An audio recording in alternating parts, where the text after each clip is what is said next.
Okay, so if I have a basic linear equation like this, and we're converting Fahrenheit to Celsius, like the problem. So it said, find out what the Celsius equivalent would be to 86 degrees Fahrenheit. Okay, what you're getting confused on is what to do with this fractional coefficient right here. So mathematically, in order to, first let's just do the first basic step. So I'm going to get rid of this 32 using inverse operations. So I end up with 9/5 C equals 54. Okay, now you had that part, which is fine.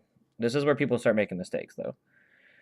When I have a fraction coefficient, this is still being multiplied. So this is 9/5 times C. Well, the opposite of multiplication is division. So I should have to divide this from both sides. And that is what I'm going to do. But there's two different ways you can do that. And it's based on your knowledge of fractions and what you have a personal preference of. So the problem is like, okay, 9/5 is also, if you understand fractions, is if you put that in a calculator, if you just know fractions, it's 1.8. So I could basically say that this equation is 1.8c equals 54. Now, if that's what they had written in the first place, no one would be confused because they would just go, oh, divide by 1.8, divide by 1.8, c equals 30. And they'd be done, okay? That's one method. But let's say that you don't understand that. So I'm just going to take this step here, and I'm going to show you how to solve it in a different way, okay?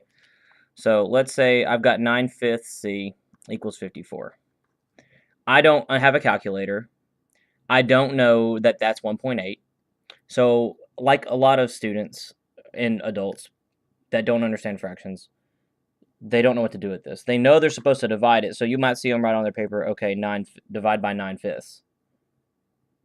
And they know that's what they're supposed to do, but they don't know how to do that.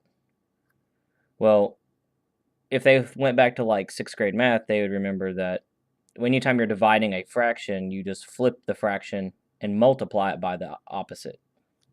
So 9/5 divided by 9/5 really means 9/5 times 5/9. That's really what that means. So really what you're doing is when you divide this, that will cancel out. But in order to make that work, when I do my divided by 9/5 over here, I can't probably do that by hand because I don't know what that stuff is. So I'm just going to, when I'm trying to multiply by this or divide by this fraction, I know that I can flip and multiply it. So that's what I'm going to do. So I'm just going to take my little piece of info here, and I'm going to do 54 times 5/9. Because I just flipped and multiplied it. Well, really, that's 54 over 1, because any whole number is a fraction over 1. And I just multiply straight across. So, you'd have to do your 54 times 5, which would be 270 divided by 9, which is 30. So your C equals 30 in both problems. So this, if you already know how to simplify a fraction or turn it into a decimal like you did, and you got 1.8, well, that's all you got to do. But like if you were stuck, like maybe you had, like that other problem, you had 2/3, which is a repeating decimal, you would not be able to convert that into a decimal that you could use most likely.